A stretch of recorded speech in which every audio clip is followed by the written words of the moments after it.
Jesus went unto the Mount of Olives, and early in the morning he came again into the temple, and all the people came unto him, and he sat down and taught them. And the scribes and Pharisees brought unto him a woman taken in adultery. And when they had set her in the midst, they say unto him, Master, this woman was taken in adultery in the very act. Now Moses in the law commanded us that such should be stoned, but what sayest thou? This they said, tempting him, that they might have to accuse him. Excuse me. But Jesus stooped down and with his finger wrote on the ground as though he heard them not. Don't you wonder what Jesus was writing on the ground? A lot of people wonder what he was writing. So when they continued, they say that God has only written two things with his finger, the 10 Commandments, he's written with the finger of God, and whatever he was writing on that ground. Nobody knows what it is. So when they continued asking him, he lifted up himself and said unto them, He that is without sin among you, let him first cast a stone at her. And again he stooped down and wrote on the ground. And when they which heard it, being convicted by their own conscience, went out one by one, beginning at the eldest, even unto the last. And Jesus was left alone, and the woman standing in the midst. When Jesus had lifted up himself and saw none but the woman, he said unto her, Woman, where are those thine accusers? Hath no man condemned thee? She said, No man, Lord. And Jesus said unto her, Neither do I condemn thee. Go and sin no more. Now, how many times when we talk about the government, we talk about capital punishment, will somebody come to this passage and say, look, a woman has committed adultery and Jesus did not condemn her to death. Now remember, this is a story, so we have to interpret the stories with the statements, and we can't just look at this story and just negate the rest of the Bible. The fact that there are laws in the Old Testament, I mean, even Romans 13. You know, like how do we line this up? So we need to understand this passage in light of this doctrine that government has a role. It's not wrong to seek the government to fulfill its role. We don't take the law into his own hands. So what's happening here in John 8? Now, one thing you'll know about Jesus, go here.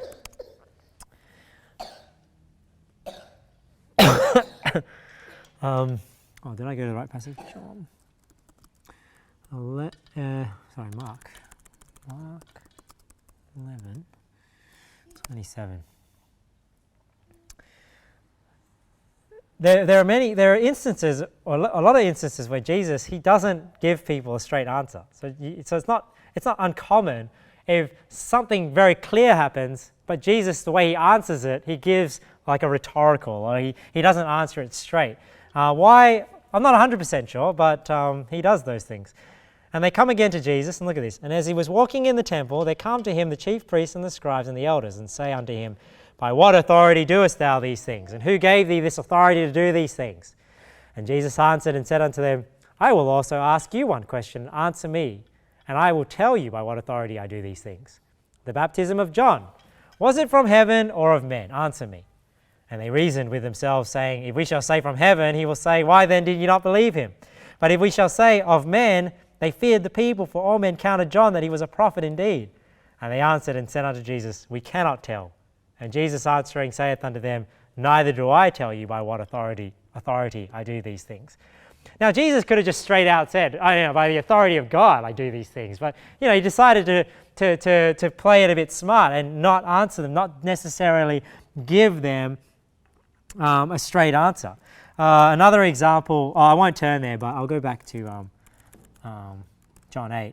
But you remember the rich young ruler. Remember when the rich young ruler said, What must I do? What good thing must I do that I should inherit eternal life? Jesus could have just said, You don't have to do anything good. Just believe on me and you'll be saved. But why? But sometimes he answers things a different way because he wants the person to think. He wants them to think. He wants people to reflect inwardly on their own sin. And this is what he's doing in John 8, because to the rich young ruler he says, why callest thou me good? There is none good but one, that is God. So he's making a question. Are you calling me God? If you will be perfect, go sell all you have and give to the poor. So he's not just saying you haven't kept the 10th commandment. But he's making him think, and the guy goes away and says, oh man, maybe I'm not perfect. He went away sorrowful, to get him to reflect inwardly. And Jesus would often talk in parables and in these stories. So, in John 8, again, it's possibly just Jesus not necessarily having to give a straight answer. Number 2 is when it says here in verse 10, when Jesus had lifted up himself and saw none but the woman, he said unto her, Woman, where are those thine accusers? Hath no man condemned thee? So my point number 2 with John 8 is John could not condemn her as a judge without accusers, right? Because remember, in order to be put to death, it has to be by the mouth of 2 or 3 witnesses. Let's go to Deuteronomy 17. I hope this is the right passage I went to. At the mouth of 2 witnesses or 3 witnesses shall he that is worthy of death be put to death. But at the mouth of 1 witness he shall not be put to death. The hands of the witnesses shall be first upon him to put him to death, and afterward the hands of all the people. So shalt thou put the evil away from among you. Now, if Jesus is John 8, is technically sitting as a judge, that's what they're trying to force him to be, right? He can't accuse her if nobody's there to accuse her, right? Because he needs 2 or 3 witnesses to say, hey, she's committed adultery. That's why it's interesting that he goes, well, where are your accusers? Well, I can't condemn you now because there's nobody there to actually accuse you. Again, you know how he says here, he that is without sin among you cast the first stone. That's actually hearkening to this law where it says here, the hands of the witnesses shall be first upon him to put him to death, and afterward the hands of all the people, so shalt thou put evil away from among you. So it's interesting that Jesus is even alluding back to that old law to say, you know, he did add, saying if you're without sin, you can cast the first stone, but the first stone is meant to be the accusers. The accusers cast the first stone, and then everyone stones that person to death. So that's why he's saying, well, where are your accusers? If there's nobody here to condemn you to cast the first stone, well, then you're not going to be put to death.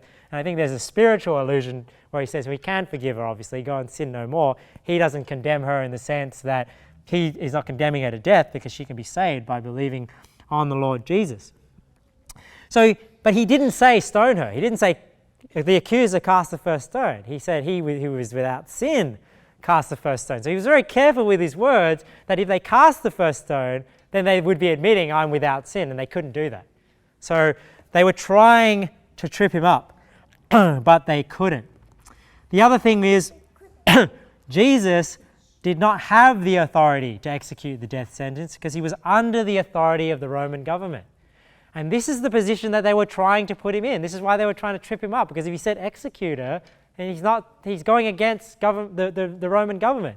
But if he said she doesn't deserve punishment, then they're saying, well, why don't you believe the laws of Moses? So this is the conundrum that they're trying to trap him in, and he outsmarted them by saying, he who is without sin among you cast the first stone. So nobody could. They reflected on their own sinfulness. She didn't have any witnesses to accuse her anymore and to condemn her. So then Jesus, as the judge, the physical human judge, didn't have to. And if he did, he would have been going outside of his authority. Now you go to John 8 and you look at verse 6, we see here that the Pharisees, they knew this. They knew that they were trying to trip him up. See, this they said, tempting him, that they might have to accuse him. So they were trying, we can see here that they were trying to put him in a catch-22. So Jesus is not condoning the acts of the adulterer. It's just that he outsmarted them when they tried to put him in a trap. Think about this as well. Jesus never even said in that whole passage that she didn't deserve the death penalty. So he didn't negate the death penalty. He just didn't condemn her with the death penalty. So the story doesn't swing either way. This is just a trap that they were trying to set. Either he would deny the law of Moses or break Roman laws. But imagine if this happened today.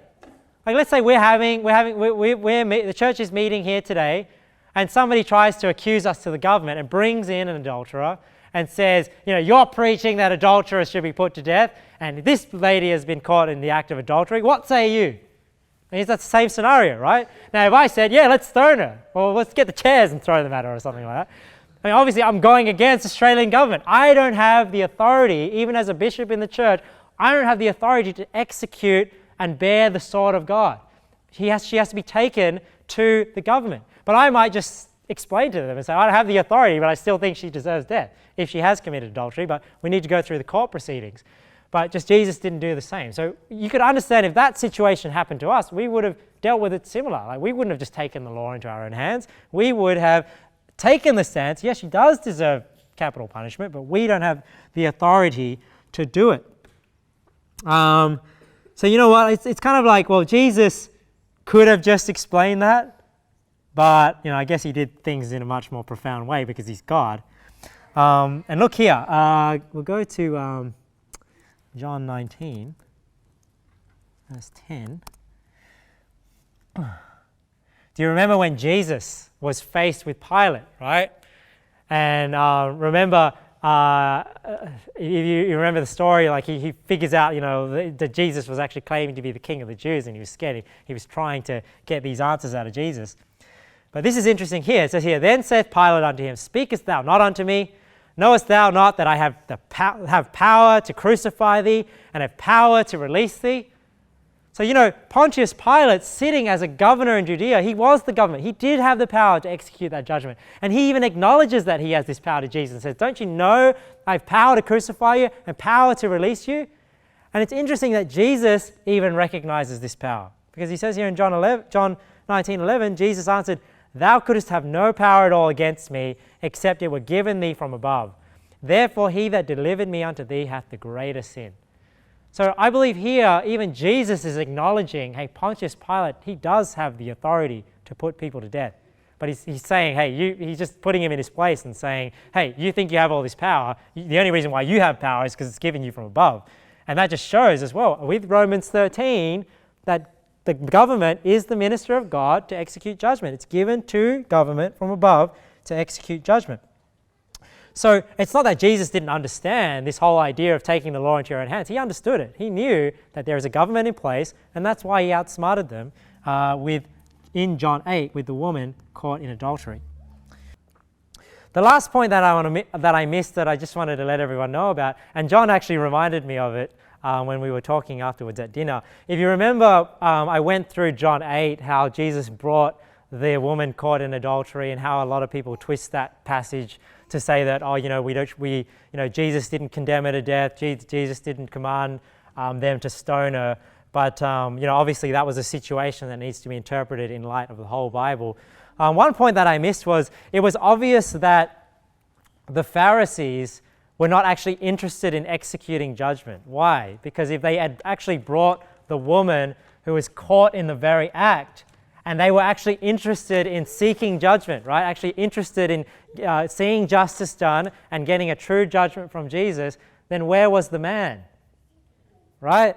Because in the Old Testament scriptures, when somebody is caught in adultery, both the adulterer and the adulteress are put to death. So if they were interested in judgment, they take this woman to Jesus and she's caught in the very act. If they cared about justice, why didn't they bring the man as well? Right? So there's a lot of things going on in that passage that are quite interesting. And that was just one thing I forgot to mention, and Juan just reminded me at the very end. So it was a good catch, Juan.